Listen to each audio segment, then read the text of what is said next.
بسم الله الرحمن الرحيم. السلام عليكم ورحمة الله وبركاته. halkani waa xarunta la talinta iyo horumarinta shaqada Torey Safiin walaasha idlaha leysa waati Torey Safiin walaalayaal maanta waxaan rabaa barnaamijkayga oo ku saabsan yahay waayahan markii maasha Allah ilaahay nimcadiina siiyay roobka oo barwaaqadii aan helnay dhulkii awal iska qalalnaa maaragtay la iska mari jiray waa la mari waayay dhiiqo iyo foolxumo iyo maaragtay biyo iyo wasaq intaba waxaan rabaa marka maanta aan ku baaqahayaa waxaan hore u qabsan hadda ma u qaban karti nadaafaddu waxay ahayd horta marka hore laga shaqeeyo waxaan isleeyahay qolo kaliyana kama shaqeyn kartee qof walba waa inuu gurigiisa hortiisa nadaafadiisa ku dadaala oo ka shaqeeyo dhiirigelina waxaa looga baahan yahay dowladda in maaragtay dowladda meesha soo gasho oo maaragtay la soo galo waliba gobolka Banaadir dowladdu isma leh dadka ku shaqada leh ee gobolka Banaadir inay meesha soo galaan guriyaha hortooda jidadkii meel kasta waxaa lala mari waayay dhiiqo iyo wasaq iyo biyo la isku daadsho iyo xaasidnimo iyo waxba soo galay meeshii bulshaduna waaga horeeto markay niyadeedu wanaagsanayd oo bulsho wanaagsanayd oo is ixtiraamta oo is sharafta ay ahayd oo ilaahayna ka cabsata waaga horeeto waxaan laba arki jirin hadda waxa waaye qof walba qof kale tuu gurigiisa biyaha ku soo daadinaya cabsidii baa iska yaraatay ilaahay rabbiyo nagama dhigo cabsidii baa iska yaraatay qof walba qof kale tuu biyihii iyo qashinkii iyo wasaqdii ku soo hor daadinaya waana wixii ilaahay ka digay oo dadka dariskaana maaragtay inay is ixtiraamaan in maaragtay ay qashinka iska ilaaliyaan inay is xaq dhowraan ilaahay jannada ayay iskugu dhawaan lahaayeen oo iskugu gali lahaayeen baa quraanku sheegayaa in maaragtay dariska la is ilaaliyo qashinka la iska ilaalisho oo baahideeda iyo wax kastaba la iska warqabo marka dariskii hadda waxaas waa dhamaatay dadkii xaasid bay noqdeen xaasidnimo caradii wadankii ka soo baxday baahi la qabana maahane waa amuur ilaahay iska jirta Soomaaliya laba maada ku soo kordhay xaasidnimo iyo maaragtay inaysan balahayn ba dal ayaga ay leeyihiin ba inaysan jirin ba sababtoo aniga dariiqa aan qashinka lagu soo daadinayo waa iyaguna way leeyihiin aniguna waa la leeyahay marka waa meeshan wada lahayn marka ina meeshan wada lahayn ay la xumeeyo oo la fool xumeeyana la suurad xumeeyana ma ahan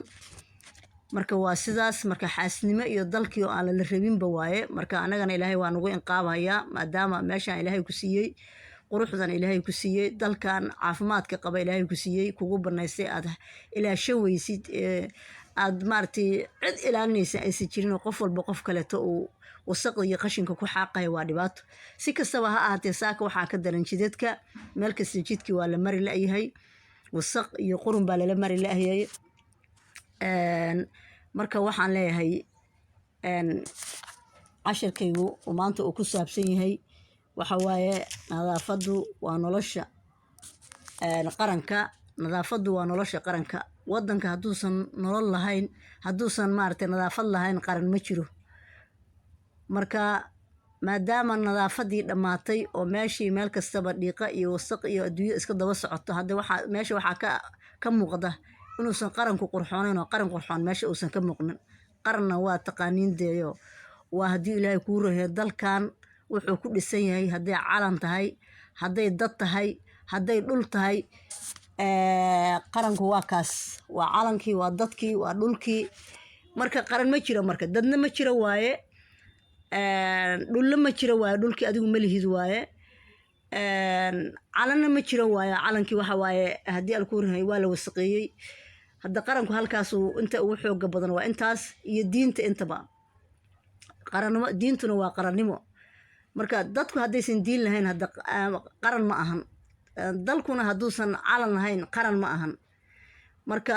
hadduu maaragtay arrinta halkaas marka maraysaa marka waxaan ku talin lahaa bal in lasoo fiiriyo jidadka waaweynka ah iyo dariiqyadaba in loo soo diro dadka shuqulka ku leh oo maanta ilaahay magac ugu yeelay inay dad u soo diraan oo dadkan xaasidiinta la xaarxaariyo wax laga qabto oo ugu dambeyn qof walba gurigiisa hortiisa lagula xisaabtamo saasay tegaysaa qof walba gurigiisa lagula xisaabtamo maadaama ayaga xisaabtami waayeen oo qashinkii iska culin waayeen oo qashinkii meel kasta la dhoobay qof walba qof kale qashinku xaqayo waa in qof walba gurigiisa lagula xisaabtamo laguna ganaaxo iridiisa qof walba in lagula xisaabtamo laguna ganaaxo anigu saasaan qabaa in lagu ganaaxo laguna xisaabtamo dad badan baa arrimaha isla dhexmaraya dawladdu waxay qaadataa canshuur waay ay dhulkii u dhisi weyday waay ay dhulkii xanaanin la'dahay oo maaragtay ay u qaadi la'dahay maaragtay qashinka uga qaadi la'dahay waay ay guryaha canshuurta ay ka qaadato usoo dhexgeli la'dahay oo haddii aan kuu reeyay guryaha hortooda u xaaqi la'yihiin sabab marka taasna waxaan u malaynayaa dadweynahan u daynhayaa aniga jawaabteeda hadda ma bixin karo marka insha allahu waxaan saakay aan qeyla ka ahay wasaqda magaalada iyo dhibaatada guryaha iyo dadka haysata sababtoo ah anigu qof islaam aan ahay waxaan arkana waa inaan sida sharcigu qabo u sheego ama uga hadlo dalka aniga iska leh dadku waa walaalahay diintana anigaan hadilka u baahan sababtoo meel aan nadaafad lahayn diinu ma taalo calanka aniga u baahan oo aniga calankayga iyo qarankayga u baahan marka inaan wixii dhibahaya aan ka qabto ama ka sheego afkay uga sheego ama aniga mustaqbalkayga iyo ummadayda dambe iyo noloshayda dambe dhibahaya sheego waan ku qasbanahay marka sidaasaan u soo galay waxaan rabaa dadkana waxaan leeyahay shacabka oo luuqyada iyo jidadka iyo meel kasta deganna walaalayaalow ilaahay ka cabsada qashinka isku daadinaysaan iska daaya qashinkan iska aruuriya baawur barag baa isxilqaamay oo baawur jidadka soo dhoobay iska saara wasaqda iska duwa dadka dariska oo islaamkaana wasaqda ka duwa ha ku soo daadinina biyaha iyo qurunkaad ku wadaan ka daaya qof walba waa dhimanayaa maalin maalmaha ka mid ah qof walba waa iska tagaya dalkan waa ka dadkan waa ka tagaya adduunyadan waa ka tagaya waxa la aadahayo waa aakhiro reerkaas shalay dhiiqeynaysay reerkaas shalay qashinka ku tuuraysay reerkaas shalay haddii ilaahay kuu ran yahay aad xumaynaysay berri waad ka tegaysaa waxaad u tegaysaa meel intaba xisaabtii taallo xisaabtii kaaga horeyso marka waa la isla xisaabtamayaa walaalayaal intaadna aakhiro laydinla xisaabtamna adduunka ku xisaabtama intaan aakhiro laydinla xisaabtamna adduunka ku xisaabtama dariskiina xushmeeya dariskiina ilaahay uga cabsada qashinka ka daaya qurunka ka daaya iska qaada qashinka iska qaada dadkana qof walkana asagu inbeeshi ha isku ekaysiyo ayuusan dadka islaamka uga dad baan soo qaada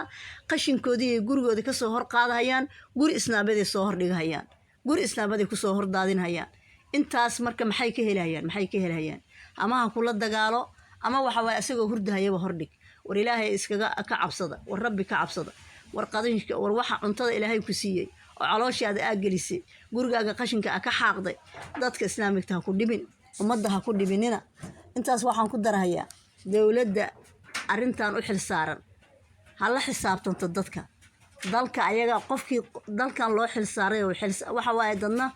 dadna ayagaa dalkii leh inay quruxsadaan oo wanaagsadaan la rabaa qofna waa qofkii u xilsaarnaa oo rabay in loo xilsaaray oo maaragtay mas-uulka ahaa qofka mas-uulka ahow dadka la xisaabtan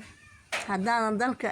aadan la xisaabtamin oo diinta aadan dadka kula xisaabtamin diintana waa lagu xisaabtamaya diinta culummada kula xisaabtamaysa wixii hadlaynahaya dadka dawladda mas-uulka ah wixii hadlaynahaya dadkana dawladda mas-uulka ah mas-uuliyadda aa qaadateen hoos ha loo fiiriyo mas-uuliyadda la qaatay qof walba mas-uuliyadda uu qaatay hoos ha loo fiiriyo hoos ha u fiiriyo waxaan ku yidhi cudurro badan baa dhulka kusoo markii roobabkaas yimaadaan dadka cudurro badan baa u imaanahaya dadku way jiranahayaan waa haddii ilaahay kuu ran yahay waxyaalaha badda lagu soo shubahayo iyo waxyaalaha dhulka yaallo inta la keeno oo sunta la keeno dhulka lagu daadinhayo waa ayaguna sidoo kale way ka qayb qaadanayaan marka insha allahu waxaan kula dardaarmayaa ummadda soomaaliyeed dhulkeeda ha quruxsato ha wanaagsato ayaguna ha is ixtiraameen dariska ha la xushmeeyo dadkii mas-uulka ka ahaana dadka wadanka degan dhulka degan aniga meeshaan ka hadlaya waa muqdisho وساك ماشان كهلا ومقدشو هلا لا حسابتمو dadka degan qashinka iyo waxyaalaha dhibaatada ka socotana isha ha lagu qabto canshuurta iyo haddii ilaahay kuu roon yahay guryaha laga qaado iyo hawsha lagu qabtana dadweynaha u daayay assalaamu calaykum waraxmatullaahi wabarakaatu